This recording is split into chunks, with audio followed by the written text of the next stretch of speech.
2, 3. Assalamualaikum warahmatullahi wabarakatuh.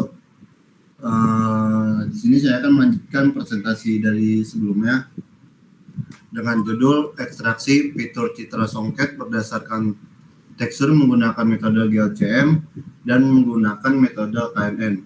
Nah, di sini juga ada nama-nama kelompok saya. Yang pertama ada Irfan Maulana dengan NPM 068 dan ada saya sendiri Muhammad Fajar Hidayat dengan NPM 068 dan ada juga M Fajar Hanijaya dengan NPM 097.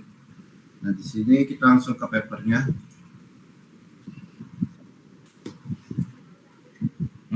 Di sini saya Irfan Maulana dengan NPM 067 akan menjelaskan tentang paper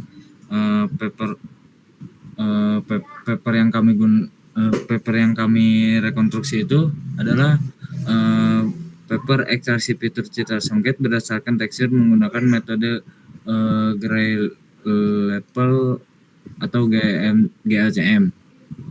Jurnal paper ini tuh terbit pada 2 Desember 2018. Mungkin kita langsung saja ke ininya apa namanya tuh codingannya mana ya?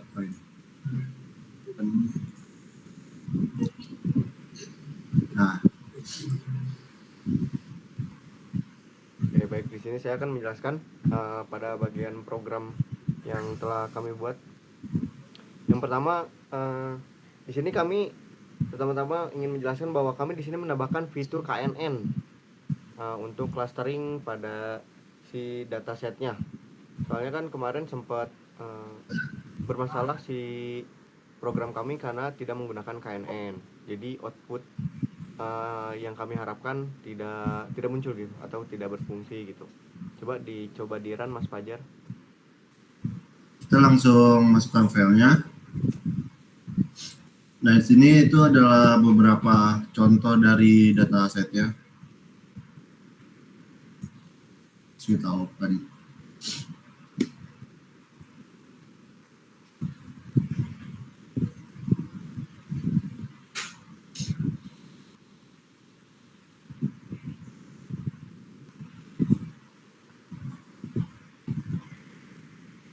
Oke, setelah datasetnya semua berhasil atau sukses untuk diekspor ke dalam program yang kita buat.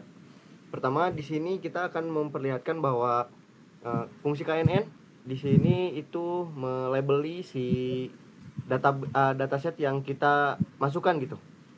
Jadi misalnya kita ambil salah satu contoh batiknya. Coba Mas Fajar dilihat batiknya, di sini ada batik Megamendung.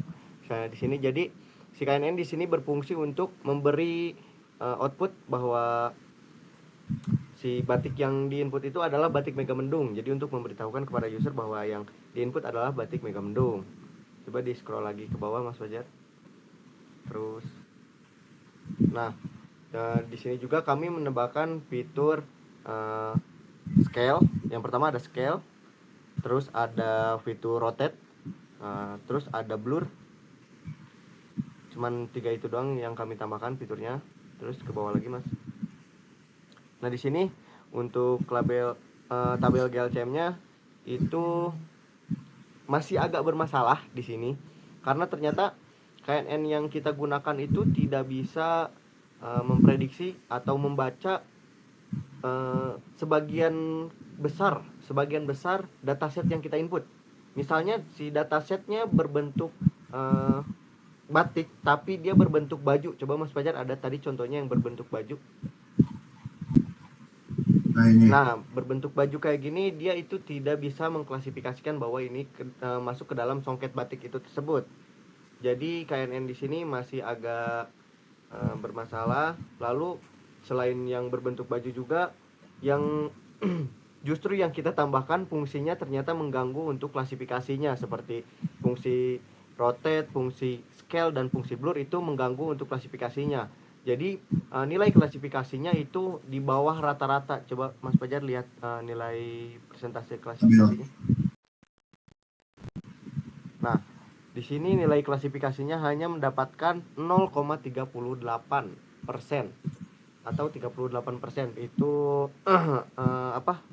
presisinya sangat jauh dari yang kita harapkan. Sangat ya masih agak kurang ya di situ. Terus di sini juga bisa dilihat di Confus Metric KNN-nya, si prediction sama si dataset yang sebenarnya itu tidak konkret. Jadi misalnya kita ambil contoh di sini di paling parah pembacaan, yaitu di batik ada yang namanya songket Bali Barong. Di sini Yogyakarta, maksud saya Yogyakarta di sini, batik Yogyakarta, songket Yogyakarta, yang terbaca songket Yogyakarta hanya ada dua dataset. Sedangkan batik Yogyakarta itu memiliki 10 dataset. Kalau tidak salah ya, 10. Benar Mas Fajar, 10 dataset? Ya, 10 dataset yang dipakai. Betul, 10 dataset batik Yogyakarta. Namun di sini hanya terbaca dua batik Yogyakarta. Sisanya yang dua lagi kebaca itu batik Megamendung. Lalu yang terbanyak adalah 6 terbaca sebagai batik Bali Barong. Itu mungkin karena yang tadi beberapa hal yang masih kurang, seperti datasetnya yang kurang masuk ke dalam kriteria, jadi kayaknya tidak bisa mengklasifikasikannya. Lalu selebihnya mau ada yang dijelaskan lagi Mas Fajar atau Mas Irfan? Mungkin sedikit tambahan ya, Mas Ajay. Kenapa yang Yogyakarta masuknya ke Bali Barong? Mungkin dari datanya itu gambar batiknya tuh ada orangnya, mungkin jadi kebacanya nah seperti kayak baju-baju gini nih. Nah mungkin jadi kebacanya ke yang Bali Barong, ke yang Yogyakarta. Mungkin itu aja sih. Nah, ya sedikit tambahan kenapa bisa salah, dikarenakan si datasetnya tuh hanya membaca orangnya maksudnya ke, misalnya nih kayak songket yang ini dua, dia kan berbentuk batik asli. Nah, sedangkan yang songket 3 itu bergambar baju batiknya, bukan si gambar batiknya ini loh. Nah, jadi terbacanya tuh di Confus Metric KNN-nya. Nah, ini sama tuh, jadi si orang ininya bajunya pokoknya gitulah. Mungkin sudah cukup ya dari kelompok kami penjelasannya. Ada yang mau tambahkan lagi? Cukup. Oke, mungkin cukup sekian dari kelompok kami. Kurang lebihnya mohon maaf. Wassalamualaikum warahmatullahi wabarakatuh. Waalaikumsalam.